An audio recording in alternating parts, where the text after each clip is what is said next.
오늘 함께 보실 하나님의 말씀 역대하 16장 1절에서 14절 말씀입니다. 우리 한 목소리로 읽겠습니다.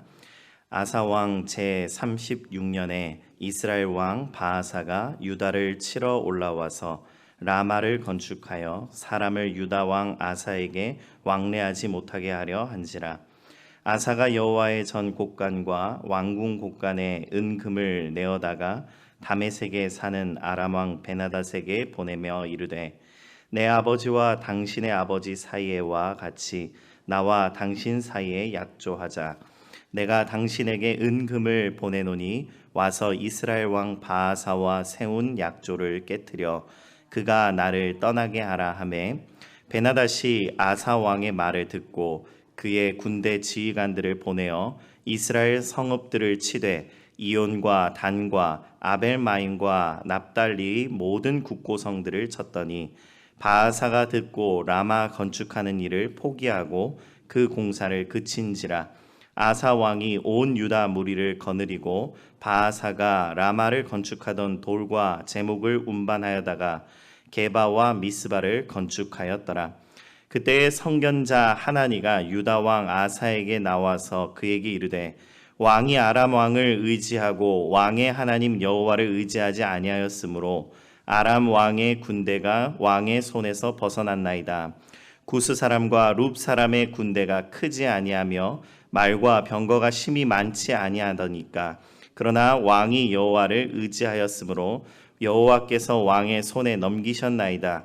여호와의 눈은 온 땅을 두루 감찰하사 전심으로 자기에게 향하는 자들을 위하여 능력을 베푸시나니 이 일은 왕이 망령되이 행하였은즉 이후부터는 왕에게 전쟁이 있으리다 하매 아사가 노하여 선견자를 옥에 가두었으니 이는 그의 말에 크게 노하였음이며 그때에 아사가 또 백성 중에서 몇 사람을 학대하였더라.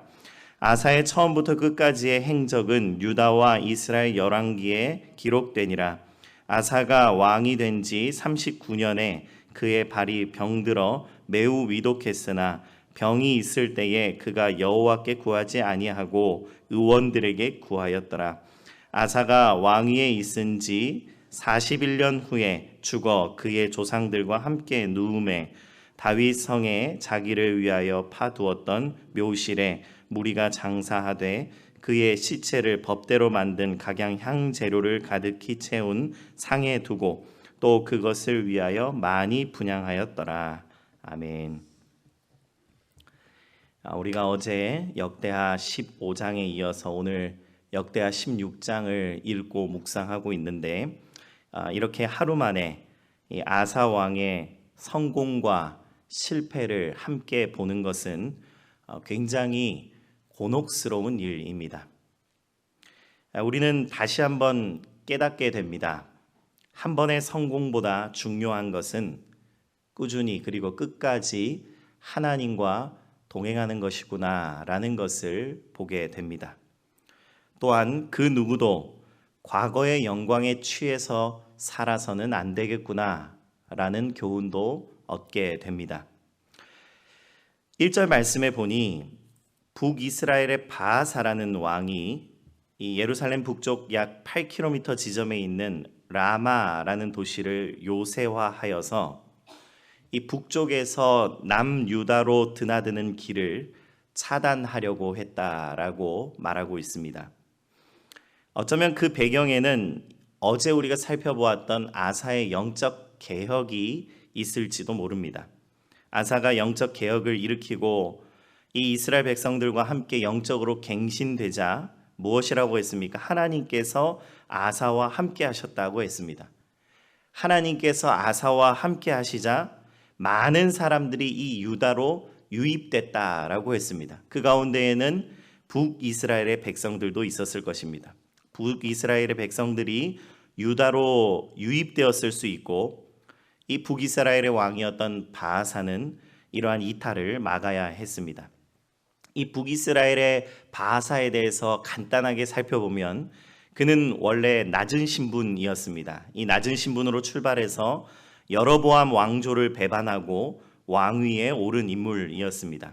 그렇기 때문에 자신의 왕권이 흔들리고 있는 이 시점에서 왕권을 유지하기 위해 무엇보다도 백성들의 이탈을 차단해야 했습니다.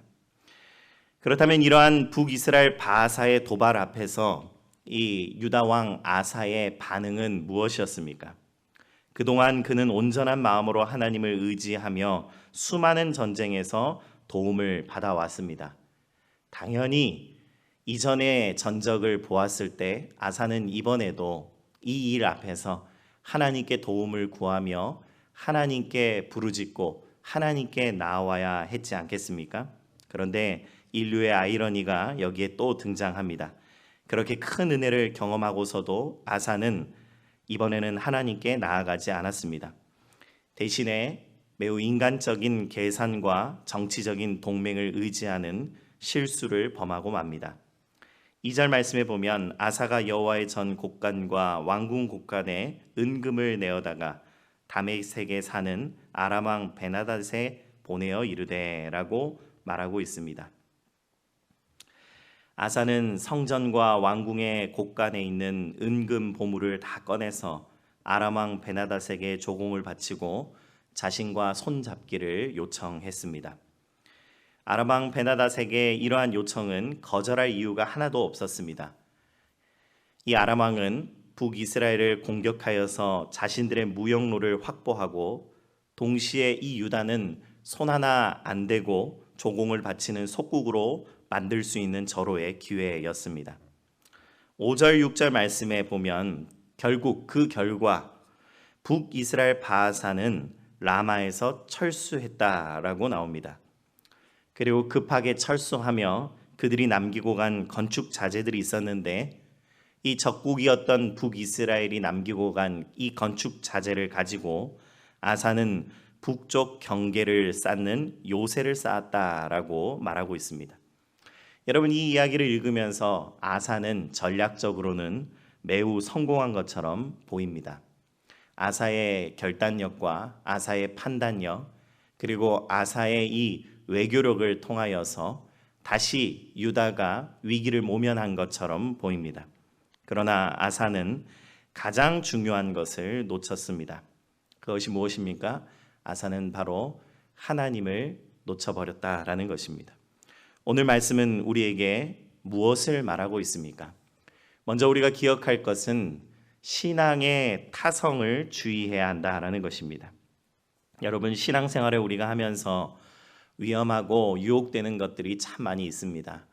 우리가 꾸준히 하나님과 동행하며 하나님을 예배하고 섬기며 살아가는 데에 방해거리들이 많이 있습니다. 그런데 그 가운데에서도 가장 위험하고 무서운 것이 있다면 그것은 신앙의 타성입니다. 하나님을 만나고 경험하고 또 처음에 생생한 결단이 시간이 지나면서 습관이 되고 또 습관으로 굳어진 그것들이 결국 정지와 퇴보로 이어지는 것입니다. 가장 큰 이유는 바로 하나님과의 관계성에 우리가 집중하지 않는 데에 있습니다. 신앙생활이라는 것은 오직 우리가 하나님과의 관계성 위에서 세워져야 하는 것입니다. 그런데 사람들이 신앙생활을 하면서 하나님과의 관계성이 아니라 그 관계가 낳은 결과물들만 보게 됩니다.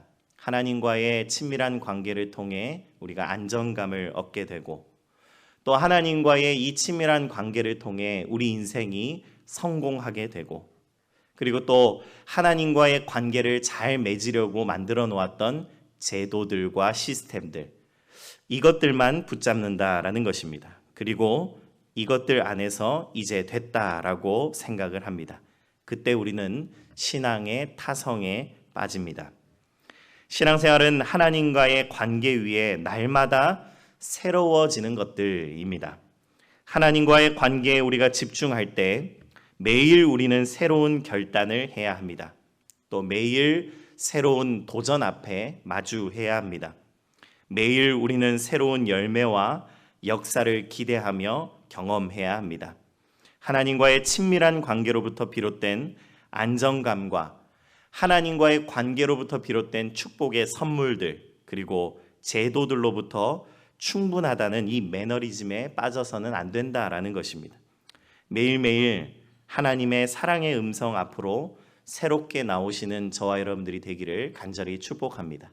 그때 미약하지만 하나님께서 말씀해 주시는 것 우리가 꾸준히 쫓아가고, 또 화려하지 않지만 하나님과의 그 사랑의 관계 속에서 주님께서 우리에게 요청하시는 것들, 그 초청에 부름받은 자들로서 한 걸음씩 걸어나가시기를 간절히 축복합니다.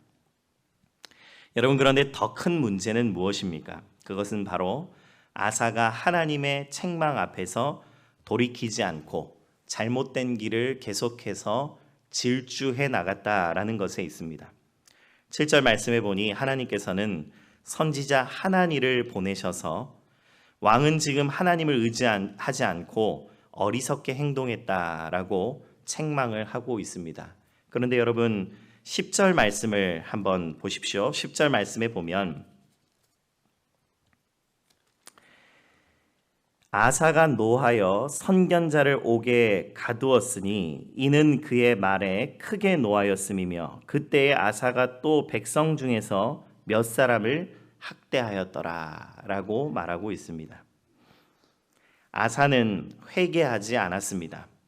오히려 분노하여 선지자를 옥에 가두고 백성들까지 학대했다라고 말하고 있습니다.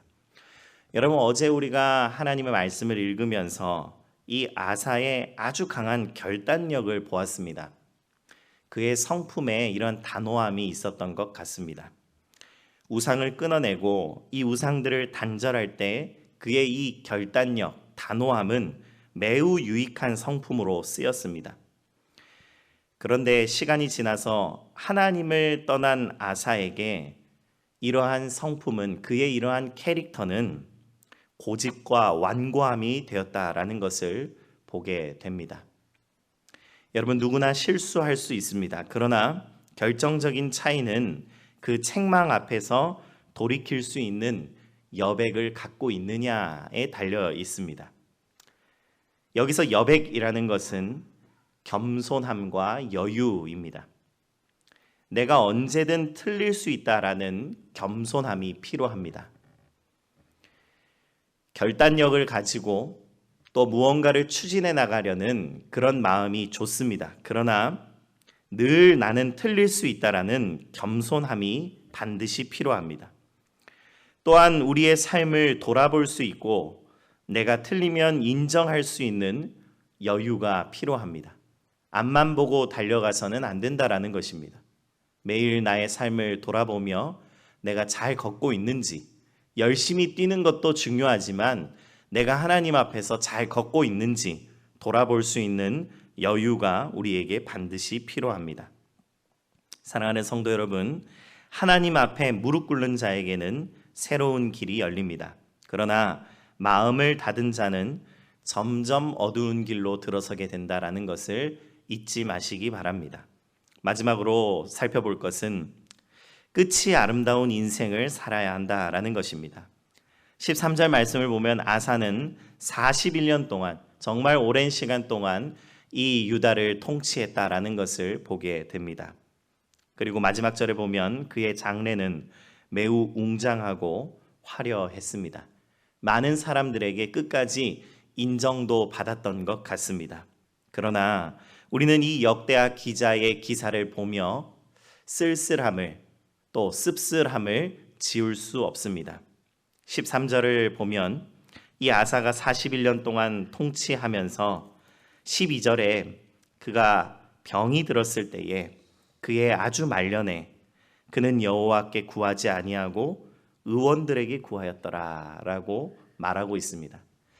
사람들은 이 모습을 어떻게 보았는지 잘 모르겠습니다. 어떻게든 이 아사 왕을 구해내려고, 이 병을 고쳐주려고 또 많은 의원들을 데려다 놓았을지도 모릅니다. 그러나 하나님과의 관계가 끊어졌다라는 것에 우리는 아쉬움을 남길 수밖에 없습니다. 그렇기 때문에 그의 말년은 너무 외롭고 쓸쓸했을 것입니다. 그 어디에서도 찾을 수 없는 진짜 친구, 진짜 아버지, 참된 보호자요, 우리의 유일한 위로자이신 하나님 아버지를 놓쳤기 때문입니다. 사랑하는 성도 여러분, 시작은 은혜로웠는데 끝은 안타까웠습니다. 인생의 길에서 중요한 것은 어쩌면 처음보다 끝일지 모르겠습니다. 끝까지 하나님을 찾고 끝까지 하나님께 돌이키는 길만이 우리의 신앙을 온전케 한다라는 것 잊지 마시기 바랍니다. 끝까지 주님을 붙잡고 우리의 유일하고 참된 소망 되신 예수님과 더불어 사시는 저와 여러분들 되기를 간절히 축복합니다. 제가 기도하겠습니다. 사랑 많으신 하나님 아버지, 감사합니다. 오늘도 우리에게 말씀하여 주시고 또 그 말씀에 우리가 반응하게 하여 주심에 감사드립니다. 하나님 아버지, 우리가 하나님과의 관계성 안에서 많은 복들을 누리고 살아갑니다. 주님께서 우리에게 주신 것들 감사함으로 받되 그것들이 전부가 아님을 늘 기억하게 하여 주시옵소서. 신앙의 타성에 젖어 하나님과의 관계를 새롭게 함을 놓치고 살아가지 않도록 주여 우리를 붙잡아 주시옵소서. 하나님, 우리 마음 가운데 늘 겸손함과 여유를 갖추고 살아갈 수 있도록 도와주시옵소서. 그리하여서 내가 옳은 길을 걷고 있는지 늘 돌아보며 기도하는 자들, 하나님께서 나에게 책망하실 때에 겸손함으로 그 모든 것들을 받아들이는 자들 될 수 있도록 은혜를 부어 주시옵소서. 하나님, 무엇보다도 우리의 참 친구 되신 예수님을 붙잡으며 끝까지 아름다운 인생 살아가기를 간절히 소망합니다. 주님, 우리와 함께하여 주시옵소서. 오늘 하루도 주님께 모든 것 맡겨드리오며 모든 말씀 예수 그리스도의 이름으로 기도드립니다. 아멘.